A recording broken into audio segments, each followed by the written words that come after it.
And I think we are live. Good evening, everybody. Thank you very much for joining me, and welcome to Price from Cephalofair Games, all the way over from the west coast of America. Good morning. Is it still morning there? No, it's 1 o'clock in the afternoon. 1 o'clock in the afternoon. Let us know if you can hear both me and Price. Price, you're off to PAX Unplugged tomorrow morning, so we've interrupted your packing. Heading off. Yeah, I'm packing my bags for PAX tomorrow. Heading out tomorrow to start getting set up, and then show starts on Friday.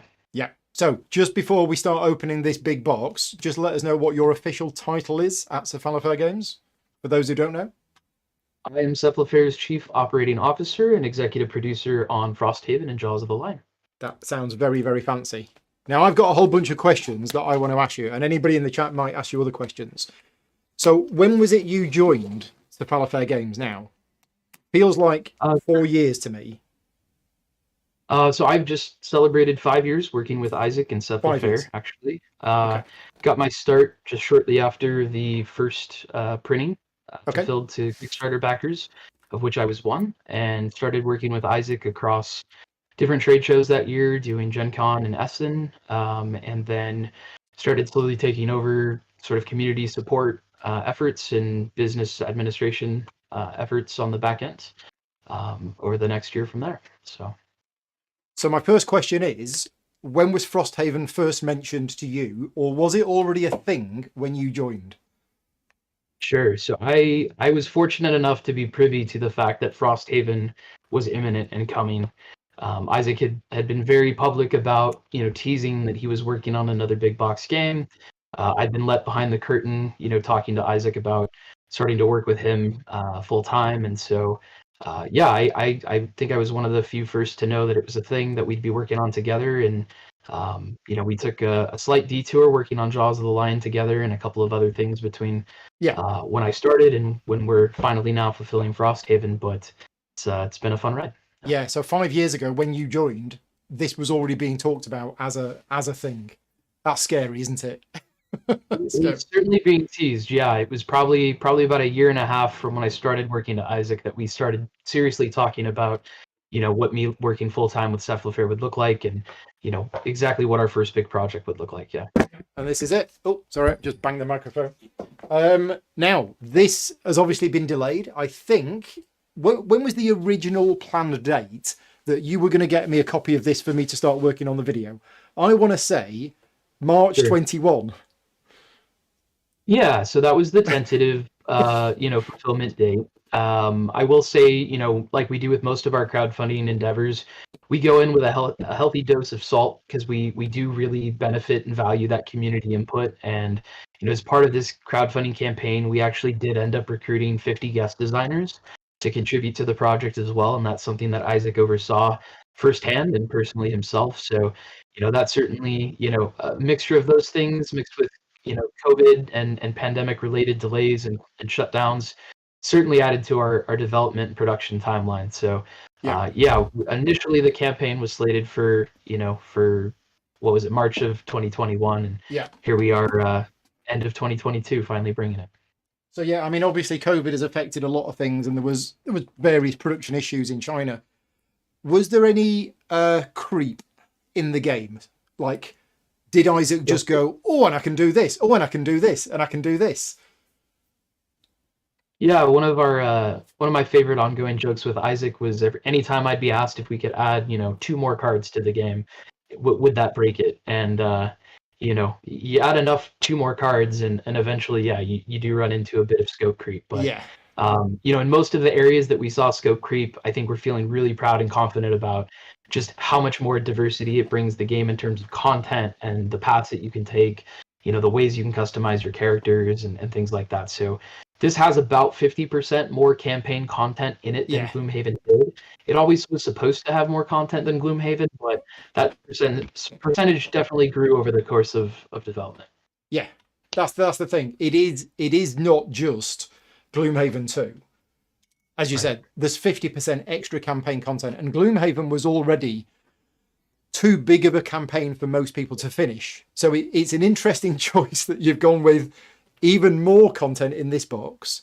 But on top of that, there are some under the bonnet rules tweaks to the game, which I personally I personally believe it makes it a better game. The whole attacking with advantage when you get rolling modifiers, that's been changed. The invisibility in doorways, that's been changed. And there's a lot of those rules that you could actually right now just start using in your Gloomhaven campaign if you wanted to. Yeah, absolutely.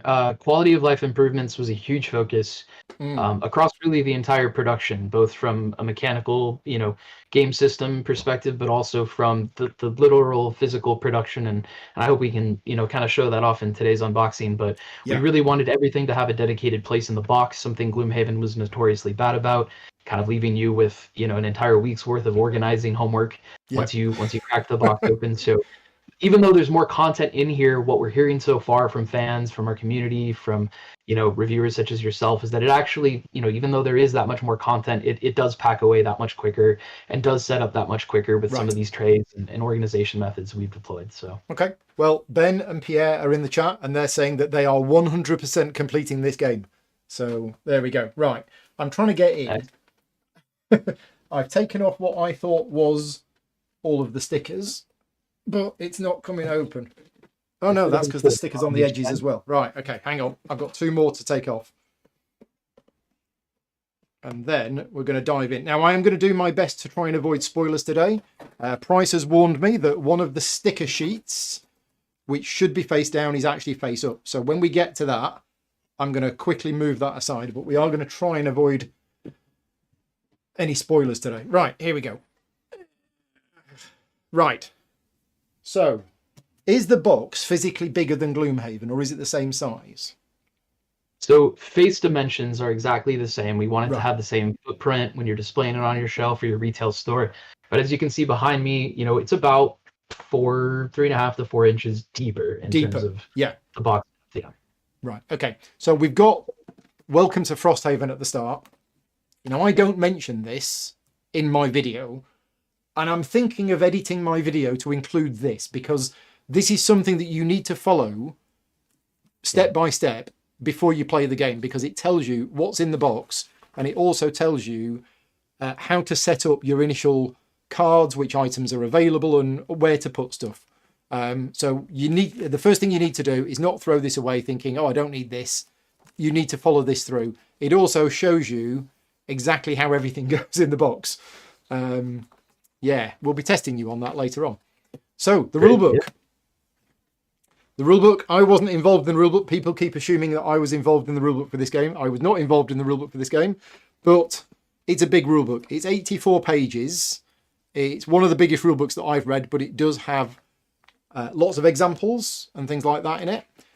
One of the differences between this and the Gloomhaven rulebook is, and I'm just going to zoom in a bit. If I press this button here, I haven't set this up. I'm hoping this is going to work. It is going to work. Right, okay. Now, where is that on screen? That is... Oh, hang on a minute. It's it's at a funny angle. Bear with us a minute. Let me just reset that and transform, rotate. There we go. Right, okay. So, here we go. This here. So, one thing that's different between Gloomhaven and Frosthaven is not all of the rules are in the rulebook. You've decided to hide some of the rules on sticker sheets. Is that an Isaac decision or a Price decision or a joint decision? Well, first, I have no idea what rules you're talking about. But what rules? If there are intended to be revealed rules there, I'm certain Mr. Childress had something to do with it. Okay. So yes, certain things will get added to the rulebook as the campaign progresses, and they're the things that we're going to try and not see today. But yeah, big rulebook which contains, as you would guess, most of the rules of the game. And then the second part of the rulebook is all about the outpost phase. The biggest difference, I think, between Gloomhaven and Frosthaven is the fact that you have this outpost phase. Hang on, my computer's running very, very slow today. It really doesn't like things. And yeah, my Stream Deck seems to be not working as much. And the biggest change for me is what happens when you get back to Frosthaven. So in Gloomhaven, you would get back to town, you would level up, you would go shopping, you'd spend some gold and things like that, and you'd have a city event. In Frosthaven, it's like a whole extra part of the game where you're crafting items, you're helping rebuild Frosthaven itself, because it's an outpost sort of on the frontier. Again, Isaac's responsible for the design of it, but how much involvement did you have in that part of it? Anything? As far as the settlement phase portion of the game? Yeah, no, really that was mostly defined by Isaac and our slate of designers and developers, specifically Satire, our team known as Satire. They worked heavily on Jaws of the Lion with us. Yep. We're largely responsible for a huge amount of input that went into the tutorial system there. They also worked with us very heavily to define and really tightly craft the balancing of the outpost phase and how that ties to your player's campaign. Right. Both the resources you're collecting that are required to craft items, but also build new buildings, erect new defenses, even take the existing buildings and build them up to further level 2, level 3, level 4 buildings, increasing the amount of services and goods and things like that they have to offer. Yeah. So now we've got a mystery book here with some strange writing on. And it's sealed, so I'm not going to open that. And I assume that at some point I will be told to open that. Yeah, that's weird. I'd put that aside for now. Now, we have a scenario book and a section book. This is another change, but this was a change that was first introduced with the Gloomhaven expansion, Forgotten Circles. So instead of having the entire scenario in the scenario book, what you have is, and I'm only going to show you scenario 0 here. Let me just zoom in a little bit. I'm just actually going to turn down the brightness on the camera a little bit. There was a minute. Oh. There we go. That's a bit better. So what you've got is you've got this map here, which shows you the full setup of the scenario, but you only ever set up room 1, which was the same as in Gloomhaven. But the difference is you don't have what's in all of the other rooms on here. What you have is, here's the first room, and when you open the door, it then tells you when door 1 is opened, read section 2.1. So in the scenario book, you only have basically the introduction to the scenario, the introductory narrative, and what's in the first room. Once you've opened the door, you then have to go to the section book. And I'm not going to show this in much detail, but this, I mean, the amount of writing in here is insane. It's just massive. But yeah, you will find the appropriate section in here, and that will set up the rest of it. Now, was that based on, because you did that in Forgotten Circles? We did, and this is a slight revision of how we deployed it in that system. Yeah. A lot of the feedback that we got from Forgotten Circles first edition was, players need to go back and reference earlier pages, and so that's why we really went with the 2-book approach, both on the second printing of Forgotten Circles, but also this first printing of Frosthaven. So, from like the game master, right, the person responsible for setting up the scenario for the rest of the group, they don't have to try and hide the rest of that information from themselves or keep it a secret for the rest of the group. They really can just confidently set up that first room, pull all the components that first page says they're going to need throughout the duration of the whole campaign, scenario, and then they can reveal those rooms one at a time based on the directions they choose to go, which door they open next, things like that. So yeah, it's a good system. So we got a massive scenario book. There are 138 scenarios, I believe. 137. Correct. Yeah. I'll have to check my video. I think I say 138 in the video, so I'll have to change that. 137 scenarios. Out of those, is it 64 of them that form the campaign itself? Oh, I think it's 64. That sounds about right. Generally, somewhere around 45 to 50% of the actual scenario content we provide ends up being campaign, right? There's mutually exclusive content. There's side quests, which are entirely optional. So things like that. But yeah, lots of stuff in there. And the section book is bigger. So yeah, that's going to keep you busy for a while. Right. Another new thing with Frosthaven is this. Let me just zoom in a bit more on this. This is the party campaign sheet. It's probably too dark now, isn't it? Yeah, it's too dark now. There we go. So this is the party campaign sheet, and this has kind of replaced a few things. You used to track prosperity on the map. You used to track campaign stickers on the map. You don't do that anymore. You now track that on here, but there's a lot more information that you track on here. Chrissy is right. There is 138 scenarios because scenario 0. Scenario So 0. there are 138. Thank you very much, Chrissy. I don't need to change the script. But what you've now got is you've got more of a living, breathing world than you had in Gloomhaven. So you actually have the passage of time. The game is split into summer and then winter. And each time you come back to Frosthaven after doing an adventure, you cross off 1 week. And basically, different things will happen in summer, different things will happen in winter. And you notice these little numbers in boxes. That means when you get to week 5, you read section 32.3 in the section book, which I don't know what happens yet. So, there's a lot of this game, or even though I've been working on the rules video, I've been managing to keep from seeing a lot of content. You've also got the Frosthaven supply. So we mentioned crafting earlier on. This is where you track. It isn't just gold that you're collecting anymore. You are collecting materials, wood, metal, lumber, and you're also collecting herbs as well. And the characters can keep them themselves, or they can deposit them in the Frosthaven supply. There's all sorts of other things in here as well. One of the big things is the morale of the town and also the town guard. So Frosthaven has a town guard, and you're going to be building that town guard up as the game goes on, because occasionally Frosthaven is going to get attacked, and you'll have to defend Frosthaven against the attacks. So that's all tracked on there. Prosperity works in a similar way to the way it does in Gloomhaven, and section down here for retired characters. But this is a nice addition to the game, I think. And even though there's multiple sheets on here, there's probably enough to keep you going for a while, I think. For sure. Right. Next up, the map. Now, remind me who the artist is for the map. Sure. So that's Francesca Barald. She's a very, very well-known cartographer in her space of the art world, and so she's worked on just a bevy of different tabletop, RPG, even video games, and so we're just very fortunate to work with her. Yeah. She first did our map for Jaws of the Lion, the blown up city map that's used in that campaign.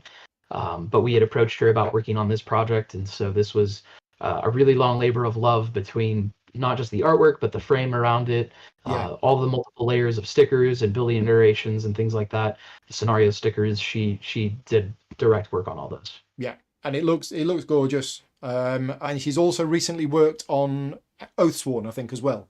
She did the city maps for Oathsworn. Cool.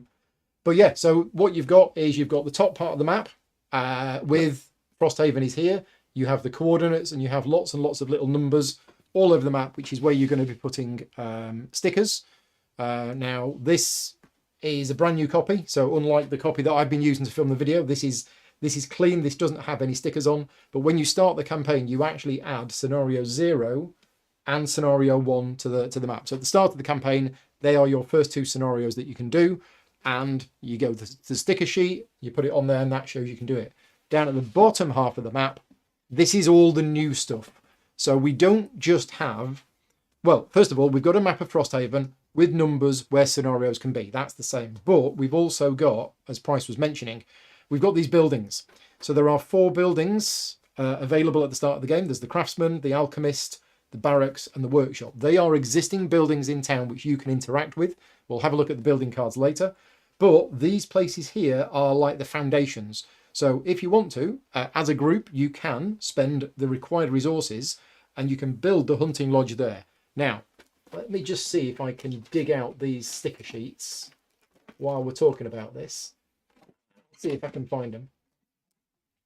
Where are the sticker sheets? Here's the sticker sheets. Right, so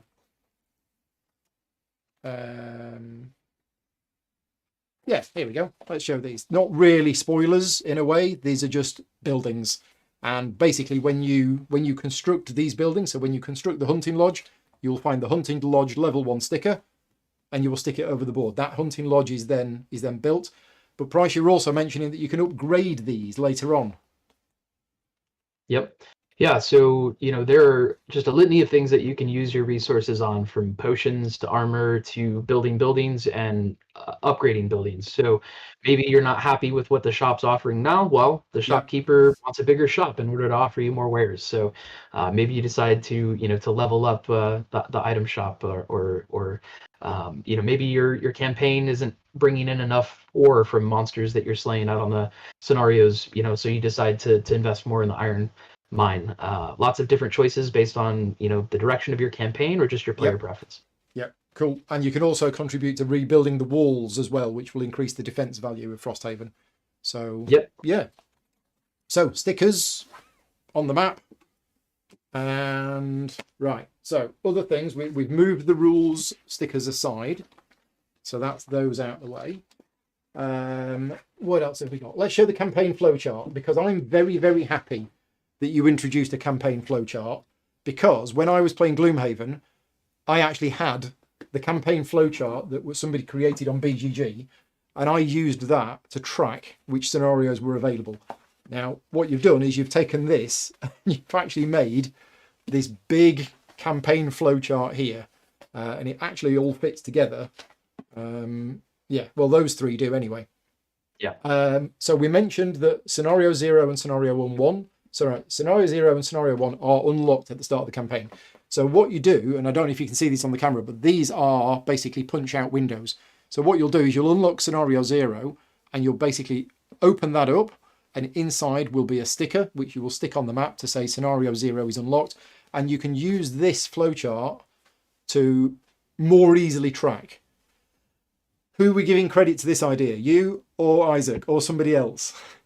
Sure. So this is absolutely Isaac's brainchild. Right. I did assist with coming up with some of the production decisions as far as where we wanted the sticker to be, whether it was going to be on the back of the peelable window or things like that. So I helped explore how we would actually make it come to life. Isaac was responsible for its inception, and then Josh McDowell, who was our graphic designer on the project, was responsible for putting it all together and making it physically happen. So yeah. And the colours are nice as well, because the colours are kind of like a set of linked storylines. So, I mean, I don't know this yet, but we start off in the white area. Presumably that's just like the introduction. But then if we decide to go down to Scenario 5, this is the blue area. And all of these blue ones, these are all part of the same storyline. Yeah. Right. One of the biggest lessons we learned in Gloomhaven after releasing that was that, when you give players an entire world to explore and they can go any direction, but you don't provide them a tool to be able to track where each of those individual story threads are going, it makes for a confusing story or campaign, or getting it back to the table because you can't quite recall which story thread you were on or where to pick back up. So this is something, we really felt strongly about doing, so you can either decide to singularly focus on one storyline and see it completed from start to finish, or you tackle multiple storylines at once and kind of progress them all around the same rate. It's entirely up to you. And each of the colors, yes, is tied to maybe a particular story arc, but if you flip one of those around, also the colors, the iconography, the types of arrows that we use to point from one scenario to another, all of that is referenced on the backside of each of one of those sheets and tell you, is this mutually exclusive content? Meaning, if I go down this path, am I permanently cutting off that path? Or do I have to head directly to this scenario after immediately finishing the last one? So we communicate a lot of that in these sheets. It's not just for tracking your campaign, but better understanding some of the big choices you're going to have to make. Yeah. And then later on, the higher scenario numbers, these are all individual scenarios that aren't connected to any storyline, just one-off scenarios. But even some of the side scenarios, there's like 3 of them in a chain. So lots of stuff there. But I'm very happy to see those. Right, let's go back to the box. It's big enough you can mount on your wall right next to your Gloomhaven map too. So the other thing that you've added to this is you've added some inserts of your own. Now there are 2 official inserts available, the Laser Ox one, which is the wooden one, and the Folded Space one. But you've also provided your own inserts for those people who don't want to fork out for one of the official inserts. And when I first got the game, I initially did put everything in these inserts, but I've transferred it over now because I've got the other ones. But these work perfectly well. Well, thank you. Yeah, that was, again, like I said earlier, one of the big pieces of feedback that we got from Gloomhaven. I think it took me about 2 weeks to organize my copy before I could even start playing. So, we wanted every single component, every deck to have its own native place in the game. And so that removable tray houses, there's 2 trays in that nesting system. That was something I was really proud to work on alongside our digital sculptor, Matt Healy, and our supplementary sculptor, Derek Liam. And so that tray that you're holding there is for all of your scenario-based tokens, your damage, your condition tokens, your scenario markers, element tokens, things like that.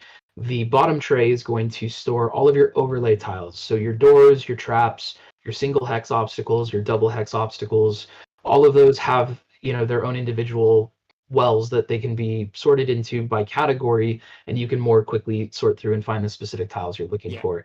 And even once they're all filled in, they still nest back into that original configuration, making it as small a footprint as we could physically put in the box. So. Yeah, there you go.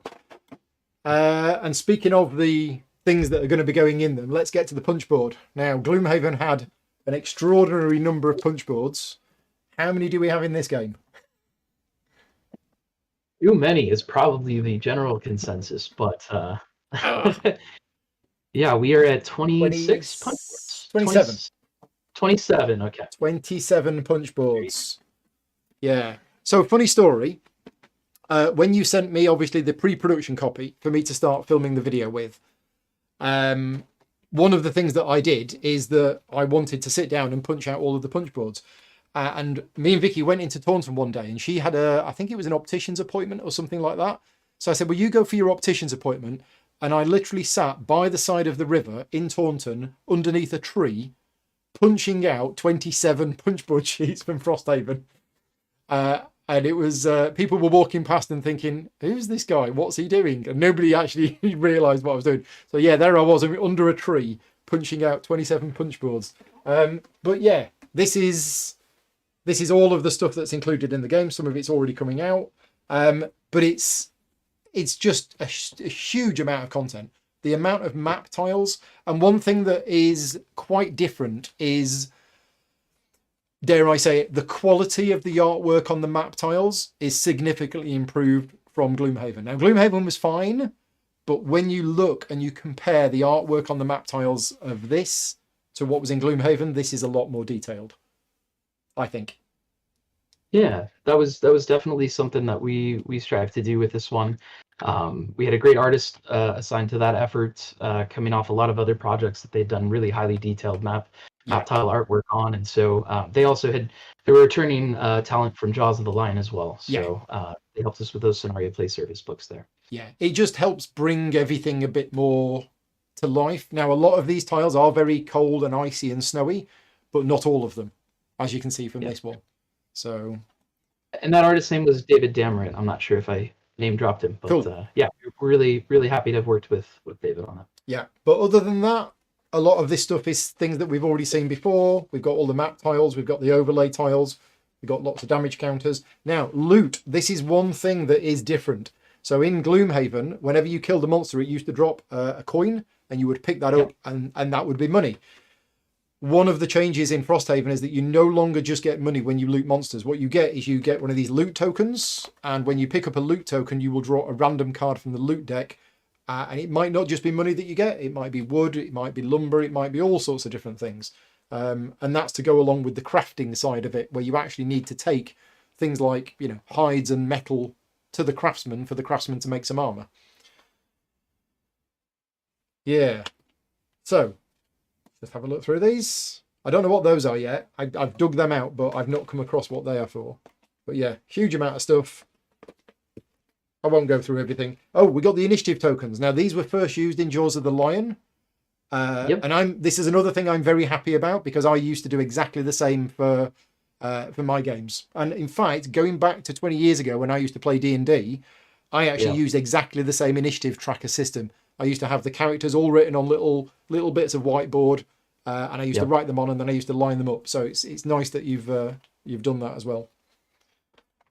Yeah, in role-playing games, I've always liked to use the little markers on top of the GM screen, put them in the right order. So this is very much our similar solution for initiative orders for turn. Now, monsters. We have some recurring monsters from before. All of the demons are back. The living bones are back. But there's a lot of new ones as well. There's more monsters in this than is in Gloomhaven. Is that right? Oh yeah, there's more here. We have some returning favorites, some classics from the original game that you naturally run into in these parts of the world map. But even more brand new enemies that you'll be encountering for the first time and having to learn their new attack ability decks. Yeah. So, what's the story behind the piranha pig?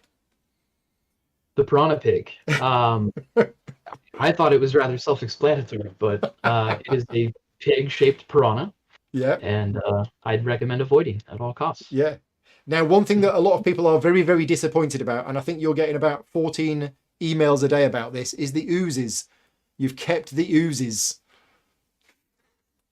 Yeah, we're getting as many emails about that as you'll encounter oozes in your campaign. So Yeah. lots and lots. Yeah.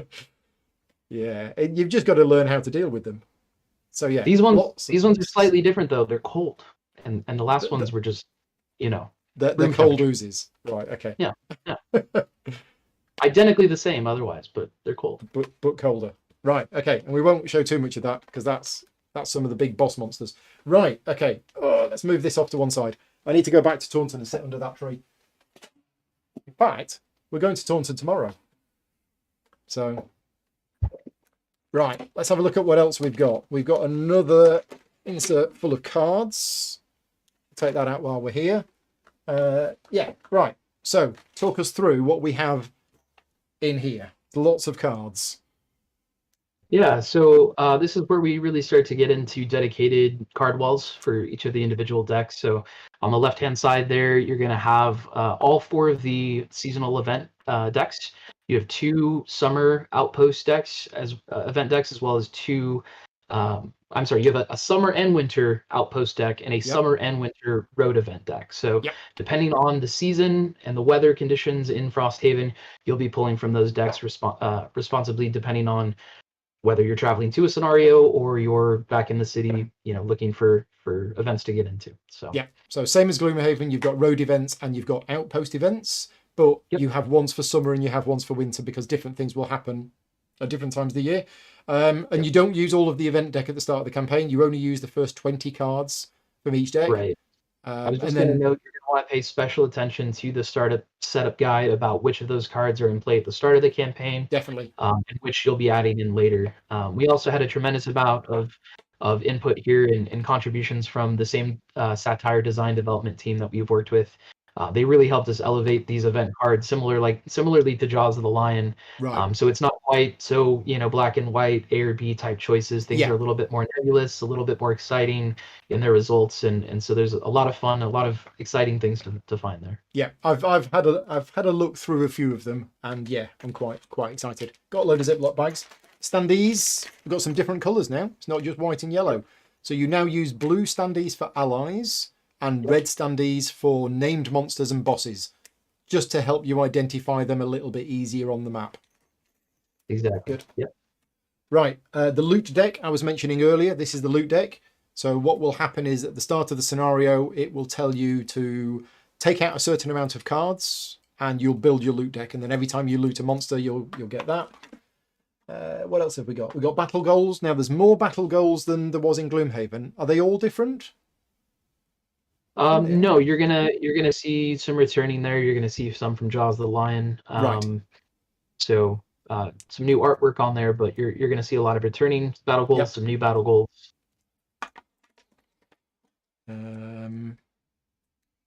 Not sure what these are. I don't know what I did with these in my copy. Scrolls. We'll keep them secret for now, shall we? Yeah, let's do that. We'll keep them secret. The town deck. So I mentioned, I'll open this up actually. I mentioned that occasionally Frosthaven will get attacked. And what you've got is the way that the attacks are resolved in a similar way as when you do a normal attack in combat, is that you'll draw an attack modifier deck from this deck, except in this time it's a defense modifier deck. So when Frosthaven gets attacked, the attack value will be a fixed value, like 25 or 30. And then your town guard, you have a base defense value, and then you will draw a card from the top of this deck. And this is the base town guard deck at the start of the game, which is a 20 card deck as normal. But then as the campaign progresses, you will get special cards that you can shuffle it in. So yeah, the town guard now have their own special attack modifier deck, which is quite cool. That's another aspect to the game. We've got the player character cards, the monster attack modifier cards. That's the same as before. Yep. And we got some extra special secret stuff that we won't show. Now, all of the items are here. I'm not going to open this, but it's a huge amount of items. And as we mentioned earlier on, let's just show the top one. So this is a craftable item that is available at the start of the game. Yep. Frosthaven is very different from Gloomhaven. You can't just go down to the shops and buy stuff because there isn't actually anywhere to buy anything. No. It's a very much a frontier outpost, and the only thing at the start of the campaign is that there's a craftsman, and if you go along to the craftsman with some metal, the craftsman will make a spyglass for you. You have to interact with the building to be able to make the spyglass. So yeah, at the start of the campaign, you can't buy items. You spend your initial gold on items, but that's not buying them. That just represents what you've brought with you. Now, I've not having started the campaign yet, I'm quite looking forward to that idea. The fact that we go out, we find resources, and then we bring them back to Brian, the craftsman, and we say, here you go, Brian, here's some stuff, make me a shield. But I assume as the campaign progresses, I mean, you mentioned earlier on, the craftsman levels up, the prosperity increases, and that's when we'll start getting some of these higher level items at the back, because that's a lot of items in there. Yeah, absolutely. Yeah. Yeah. So, when you start the campaign, you're going to have a very limited pool of craftable, rudimentary, 10 items. Pieces of armor and weapons and accessories that you can build. The shopkeep, depending on whether you have played Gloomhaven, may or may not have some returning items available from that campaign as well, just for straight purchase. But it really is going to take investment on the player's part to make Frosthaven a compelling enough place to be well equipped and outfitted. So, that's really, it should be a point of focus for your campaign is, are we keeping track of what we need to do to be well equipped mercenaries?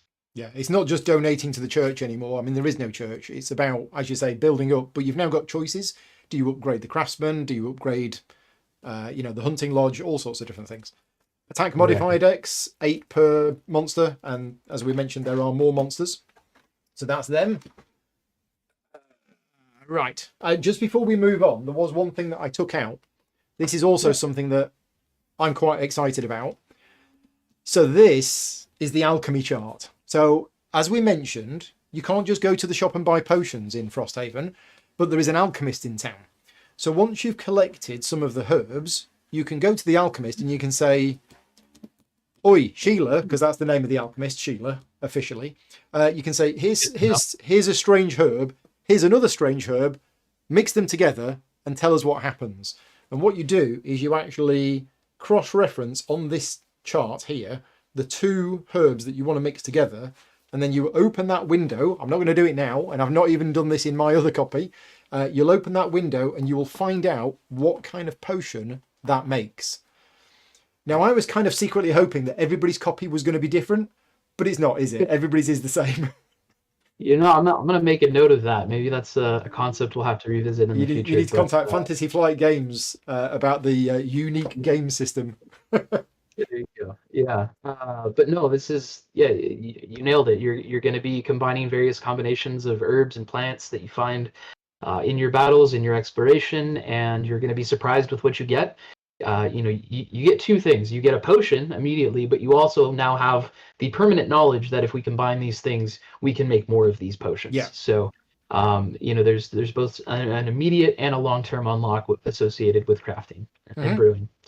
And then once you've upgraded the alchemist, you can combine 3 herbs together, and you get these as well. So yeah, that's quite a cool addition. Right, character classes. 17 of them again. Now, one thing that always has impressed me, obviously Isaac is a genius and he's very, very clever and he's able to come up with so many ideas, but all 17 of the original characters from Gloomhaven played very differently. And they all worked, very well, and they all explored different areas of the game. And then Jaws of the Lion came out with 4 characters in it, but those 4 characters again explored other areas of the game which hadn't been done, and now we've got another 17 characters. How does he, I mean, you're not going to be able to answer this question, but I'm going to ask it anyway. How does he continually come up with new ideas for how all of these characters can work? Because they are all very unique. Yeah. Since day one, I think that's been one of the absolute strongest points of what makes the Gloomhaven game system so compelling is how diverse those characters are as you unlock them over time. And so Frosthaven certainly doesn't hold back.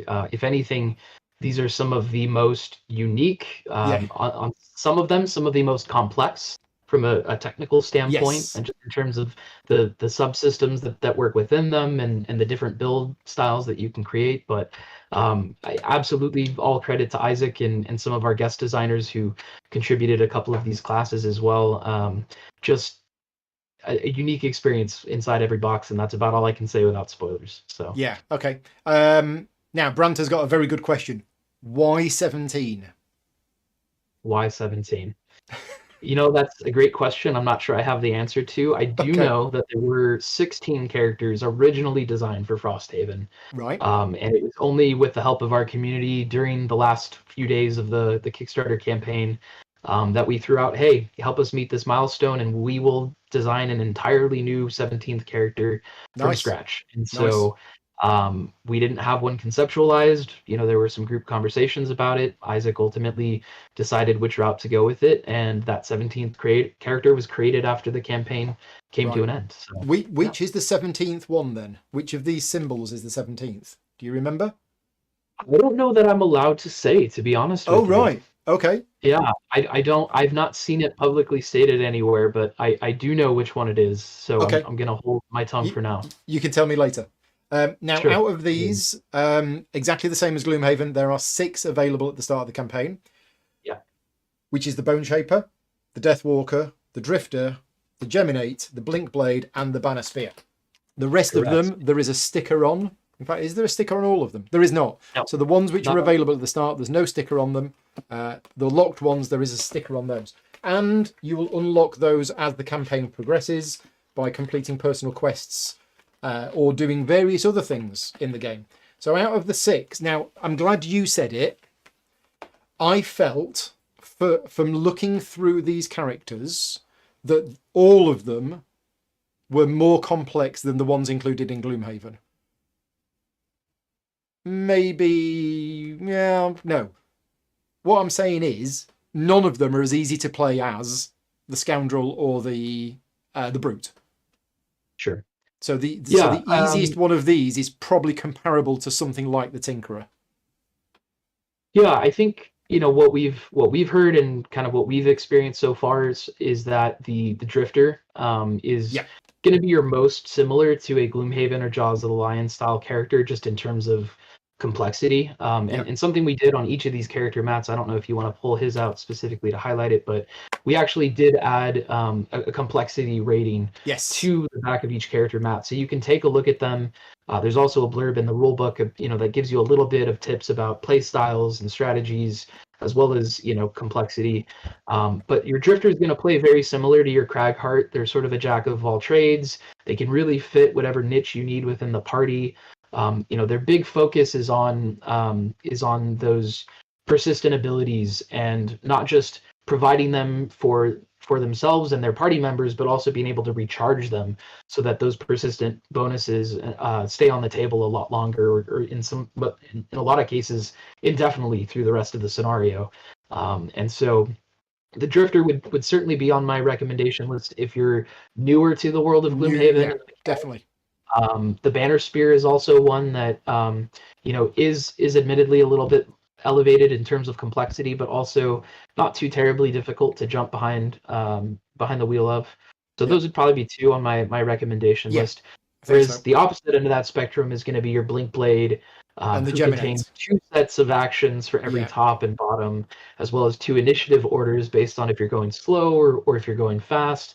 And then the Geminate character, which is literally 2 characters combined in one, a melee character, a melee-based character, and a ranged-based character, which you're swapping forms on yeah. throughout the scenario. So there's a If lot of overhead to manage there and timing to get right in order to play effectively. if you're new to Frosthaven and you haven't played Gloomhaven before, leave these 2 in the box. Do not play these 2 to start with. They are for experienced players. So we mentioned the player mats.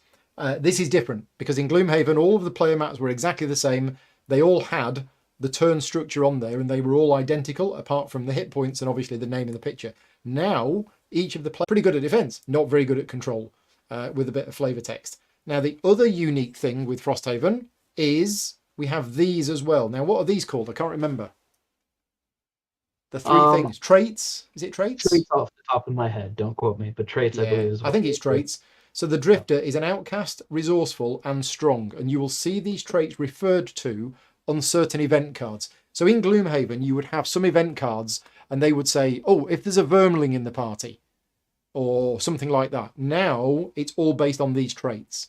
So it will say, "Is there a resourceful member of the party?" And you'll all go, and you'll go, "Oh yeah, I'm resourceful," and you will get a different outcome based on that. So yeah, so that's the drifter. Character sheets similar to before, but there are a few little differences. Obviously, you've got place to track your resources because that's a new thing. You've also got these things called masteries. Now, masteries are an extra way that you can earn some perk marks by basically their little goals that you can try and achieve, and you can only achieve it once per character. So, for example, the drifter. If the drifter ends a scenario with your character tokens on the last slots of 4 persistent abilities, that's really hard to do, isn't it? These are like achievement type things. These are really for the hardcore endgame content Right. Gloomhaven Frosthaven players, right? These Yeah. are your in-game achievements. This is like, hey, I'm gonna brag and show off that I was able to accomplish this. In most situations, these tasks are gonna be, nigh impossible, but totally doable under the right conditions and the right amount of preparation and things like that. So Yeah. The other thing is that some of the perks also come with helper cards as well. So the last 3 perks on each character sheet are things which are going to affect your game. And what they've done is they've included these little cards to give you a reminder. So if you've got one of these perks, you don't have to then remember that you've got that. You keep this card, and when you're playing a scenario, you put this card in front of you to remind you that you've got that. So that's just a little quality of life improvement, I think. yeah, just a lot of those tend to be more sort of like passive traits or like new passive, just permanent abilities that apply to your characters. So those Yeah. reminder cards, you just kind of keep in your toolkit and put out on the table to remind yourself. Right. Well, so we got in the box. Well, we've got some miniatures. Now, the quality of the miniatures has improved quite a lot. Different sculptor, different So we printers. used the same sculptors that we used on Jaws of the Lion, and Right. so that was largely Chris Lewis, who does a lot of work for Reaper Bones and their projects, as well as Andrew Cottle, who did about half these miniatures as well. And so we improved both the quality of the sculpts that we were producing on the digital side, creating those STL files, but also increased the manufacturing production of those miniatures, the materials we use, the Right. processes that we use, and really just made that a focal point, both in Jaws as well as in Frosthaven. The other thing that we did is in fact, most of these miniatures you'll find are multi-piece miniatures that we've pre-assembled for players. So Okay. we're able to get a lot more depth and three dimensions out of these sculpts by having them produced in smaller individual pieces that are then permanently adhered by the factory to make the full sculpt. So Right. a lot of these, we put the extra budget into making them just as cool as we could, because miniatures are something we know that players really get invested in and enjoy. Yeah. So yeah, I'm just going to get a few of the miniatures out. Now I'm having problems with my Stream Deck controller, so I'm having to do some of the camera changes manually. But that's the drifter. Now people have wondered why the banner spear comes in a big box, thinking that the character is just really big. I think it just wouldn't quite fit in a smaller box. We really liked the pose that Andrew came up with for the banner Yeah. spear, and that was one of her marching, holding her spear. She's got her falcon on her arm, and it was just too good to compromise by having to shorten the spear or do some weird angle that didn't make sense. So, Yeah. we stuck to vision. We made the miniature box. You'll notice, I think 3 or 4 of the miniatures come in that sort of double wide box. Yeah. In the banner spear specifically, we put in a plastic blister. Just through all the quality control testing that we did, we saw more bending happen Yeah. naturally just in shipping than we were comfortable with. So she specifically comes with that blister pack to help protect her spear. But all the other miniatures, you'll find are similar to Gloomhaven in the way that they're put in top boxes. And they've also got the little symbols on the bottom of the base, which is nice. I'm glad you noticed that. Yeah. That's one of my contributions and something I'm probably Hey. more proud of than I should be. But I just thought it was a No, it's a nice nice touch for touch. players. And the other thing as well that I'm happy and disappointed about with equal measure is the fact that the bases are not just flat bases. there's actually texture and there's things on the bases. And the reason why I'm disappointed is I like basing my miniatures. I have a particular style for basing my miniatures. And with these, I can't do that. Well, I could, but it's kind of a waste because you've already done it for me. So, yeah, now we no, mentioned totally. Basing details on the miniature basing was something that in a few of the unlockable ones you'll find, I think, really interesting what we've done. okay. So in sometimes really necessary, in others just added a really nice touch of theme where it was missing before. Hopefully, you'll find opportunities within them to still put little shrubs and little pieces of, flack and different types of materials. But yeah, we did elevate those from being just the two-dimensional flat surfaces. You mean like that? Hey, there you go. I see a shrubbery.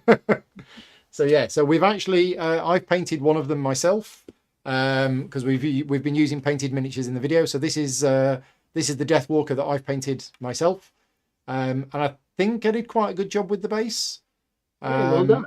Yeah, I wanted to try and get a sort of snow effect, and my Patreon supporters helped me with how to produce a snow effect on the base.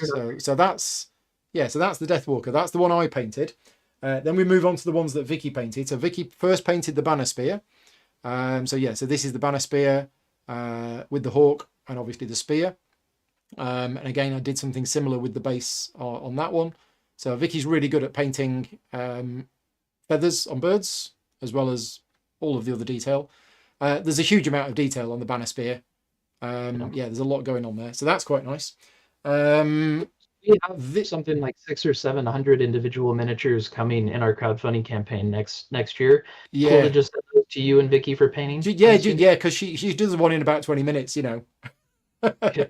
So this one was actually one of the hardest ones that she had to paint, because if you look at the character portrait for this, it's got all sorts of magical stuff going on, and that's actually quite hard to paint. So she's done a good job with this one. So this is the Bone Shaper. The Bone Shaper is basically a cultist.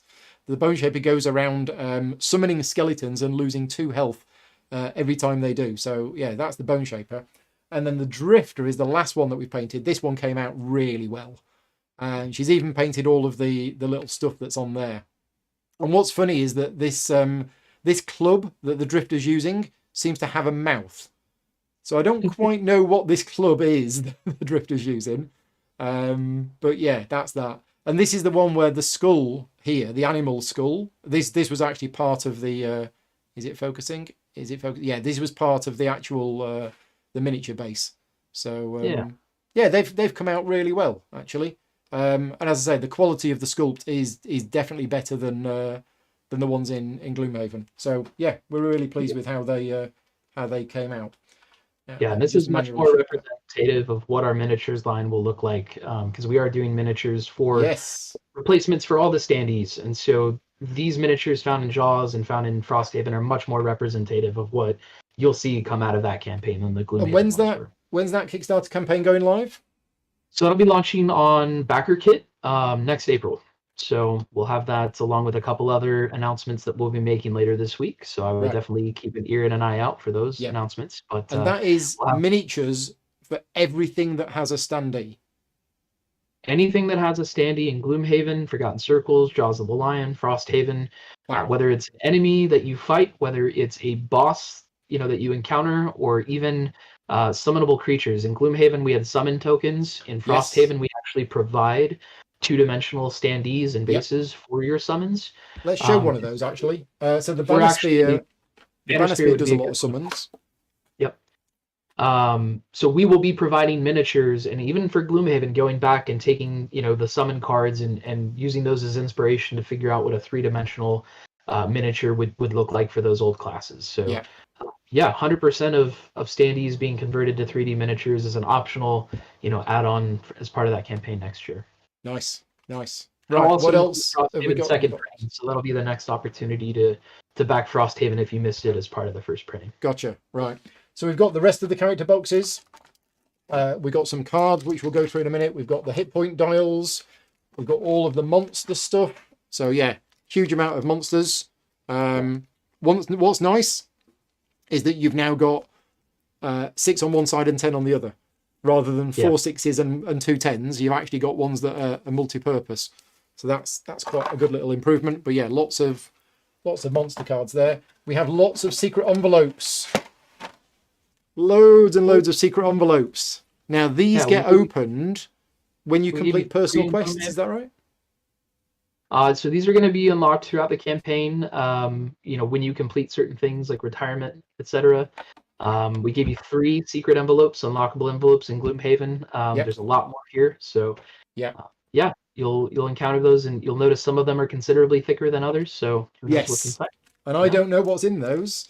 We've got the random dungeon generator, which is good to have, because I know some people who like to do that. You just generate a random 3-room dungeon and play that. Now we've got the building cards. Now, we mentioned this earlier on, and I'm only going to show the ones that you start the campaign with. So I mentioned at the start of the campaign there are 4 buildings on the map. And what you have is you have a deck of buildings here, and you start the game with these 4. So this is the craftsman, the alchemist, the workshop, and the barracks. And these 4 buildings are yours. You can interact with these buildings, craft items at the craftsman, brew potions at the alchemist. The workshop allows you to upgrade the boat, the sled, and the climbing gear, which will give you access to certain scenarios. And you've got the barracks, which you can use to hire guards and help defend Frosthaven when it gets attacked. The other buildings are in this deck, and you will be adding these to the map, and you can also upgrade them. So if we just, for example, if we have a look at the craftsman, when you start the campaign, you have the level 1 craftsman, and you start with items 1 to 10 in the item supply. If we have a look at the level 2 craftsman, this isn't really a spoiler, is it? Not really, because it's fairly obvious what this does. When you upgrade to the level 2 craftsman, more items get added to the supply. Okay, so there you go. That's what happens. You've got this building deck. Things that you will build will have an impact on the game. The buildings can also get attacked. They can get damaged. You have to repair them, or they might get wrecked. If they get wrecked, you have to rebuild them. And if you don't rebuild them, bad stuff happens. So again, there's a lot more. I remember when I first started playing Gloomhaven, and I was trying to describe it to people, and I said, well, it's like one of these dungeon crawler cooperative games, but the world itself feels like a living, breathing world in the way that the events work. With Frosthaven, it takes that and it multiplies it by an order of magnitude, because you've now really got this living, breathing town that you're living in. And as I say, it's getting attacked and the buildings are getting damaged and you're building up the walls, etc., etc. So yeah, there's a lot more of that going on in there. One thing I wanted to ask you is, Gloomhaven is currently the #1 game on BGG, correct? Allegedly, yes. Okay. Frosthaven is a better game than Gloomhaven. If you insist. Well, it is. If we look at this objectively, Frosthaven is a better game than Gloomhaven. It's fixed some of the rules loopholes, it's tidied up some of the systems, and it's given a bunch of quality of life improvements. Therefore, it is a better game than Gloomhaven. Is Frosthaven ever going to knock off Gloomhaven from the #1 game on BGG? You know, I don't know that I can speak for the BGG community, Paul, but I would absolutely agree with you that we have put just everything that we can into making this system better on as many fronts as we can. So quality of life improvements across the board, stuff that we think is going to be legacy going forward, stuff that we know is going to be legacy going forward. Entirely new systems here that just didn't even exist in Gloomhaven. This is now, an adventuring campaign game, as well as a civilization town building game, right? Of survival and advancing, what your little town and civilization looks like. So if you really enjoy those games like, Frostpunk and stuff like that, you're going to be right at home, even between sessions here, with the amount of, accounting and really just campaign and town choices that you can make during that settlement phase. So I spend almost as much time in settlement phase sometimes as I do playing a scenario, just because I want to weigh decisions and stuff like that. Now, that's not going to be the case every time, but sometimes there's just a lot happening and you're like, what do we want to narrow in on? And you get all your players involved, and the choice that you make is going to make your city different than anyone else's city, by the time that campaign map board is all done and stickered up. So really excited to get, have people get their hands on it. And we're still very early in fulfillment, but so far we've been hearing lots of positive things about the enhancements that we've made. So feeling good about it. It's good. And for those interested, I'm almost done creating the how to play video. So at some point, probably in about 2 weeks' time, is when I'll be releasing those videos. So there'll be a full how to play video. In fact, there'll be 2 videos. One of them will be getting started, creating your party, going on your first adventure. It's a very long video, but it contains all of the rules about how you play a scenario. And then the second video is how the outpost phase works. I've been sharing those videos, the work in progress, with my Patreon supporters, but after some final checks and some extra scenes that I need to film, they should be ready in a couple of weeks' time. One thing that was really nice, you had a copy of Frosthaven at Essenspiel, and it was the only copy that you had. Yep. And you had it there so that people could see it, but because it was the only copy, you couldn't leave it at the fair because somebody might steal it. So every single day, you had to carry the Frosthaven box from the hotel all the way to the fair and back again. Yeah. Kudos to our sales manager, Chris Chris Kessler on that one. It's a 36-pound box and carton. Obviously, that copy weighed a little bit less, having some components removed and punched. But we wanted it to be there. We wanted people to get the full weight and just soak it all in. And at the same time, there's a lot of sensitive info there, so we made sure to lock it up in the hotel room every night. So, and one of the nights, I think was it Friday night or Saturday night, there was a whole bunch of the team that was demoing Frosthaven all day, every day at Essenspiel was sat in the bar area, and you actually played Frosthaven. There was a game of it being played. They did get a scenario going one of the last nights. Yeah, absolutely. To play for our team. We have just incredible booth staff that comes out and supports us at every single show that we do. And so, we always like to make sure we try and set some time aside to, go out to dinner, play some stuff that isn't released yet, maybe even play test something that we haven't announced yet. So, we really like bringing people behind the curtain with us. So that's always a fun opportunity to do that. Yeah. And speaking of shows, you're off to PAX Unplugged tomorrow. So what's the plan there? Have you just got a booth and people can come along and try Frosthaven? So Frosthaven fulfillment is officially underway. Still not in all parts internationally, but getting very close. So we're going to be out there with Frosthaven at our first convention. We'll have a couple hundred units of that for people coming out to the show if they want to pick up an exclusive copy. We'll have that there. You'll have it for sale. Even more exciting. Yeah, this is our first show that we'll actually officially have it for sale. So really excited for that.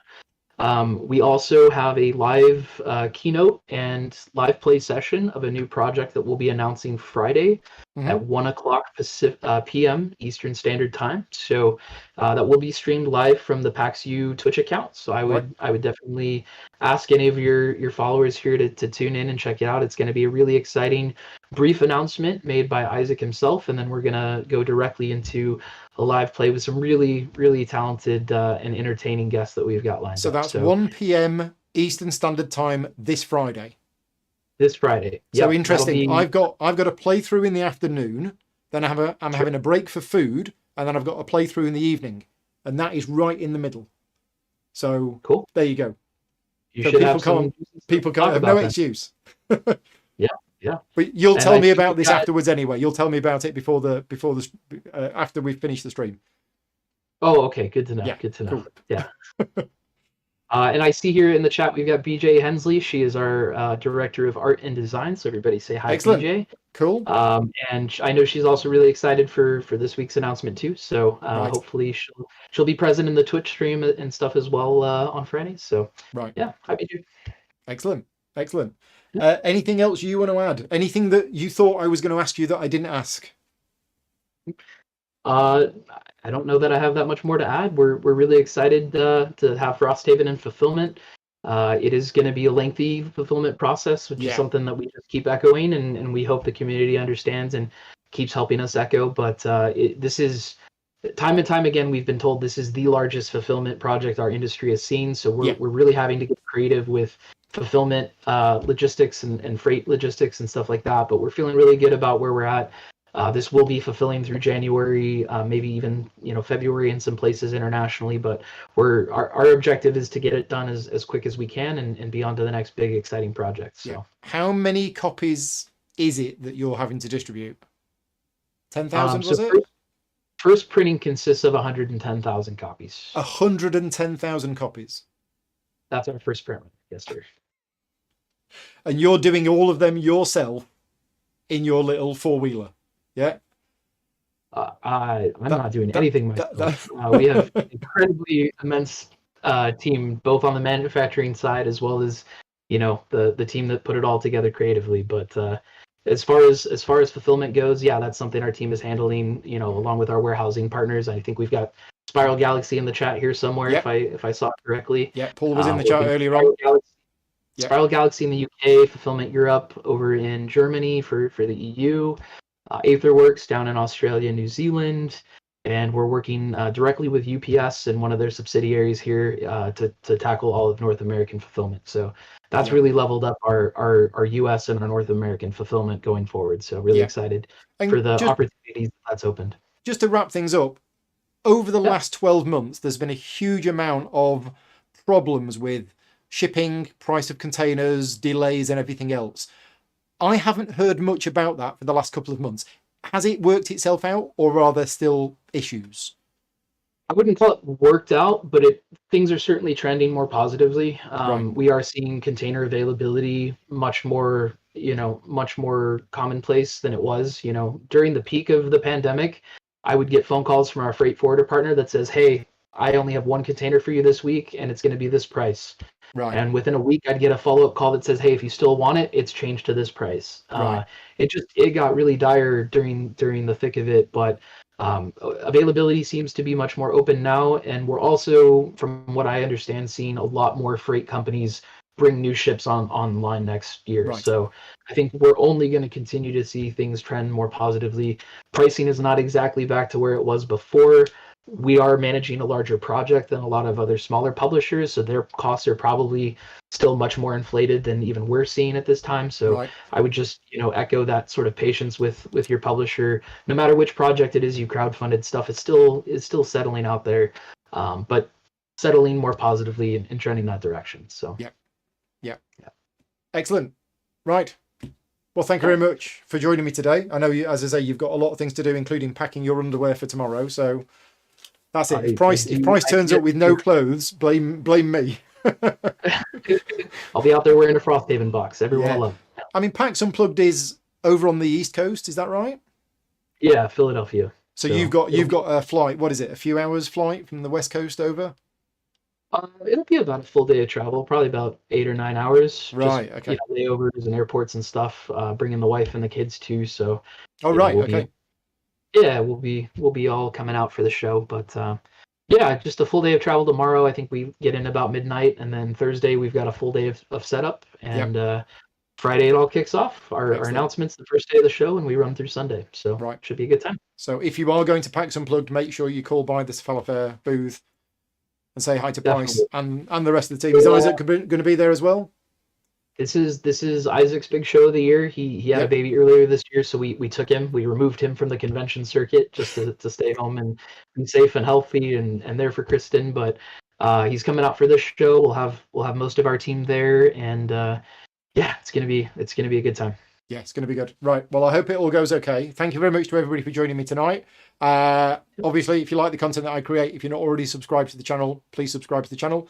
And this is the first video in a week of non-sponsored content. I've got a lot of content coming up this week, various playthrough videos, obviously this video, and none of it's sponsored. So all of this is only possible thanks to the support of the Patreon campaign. If you're one of my Patreon supporters, thank you very much for funding the channel.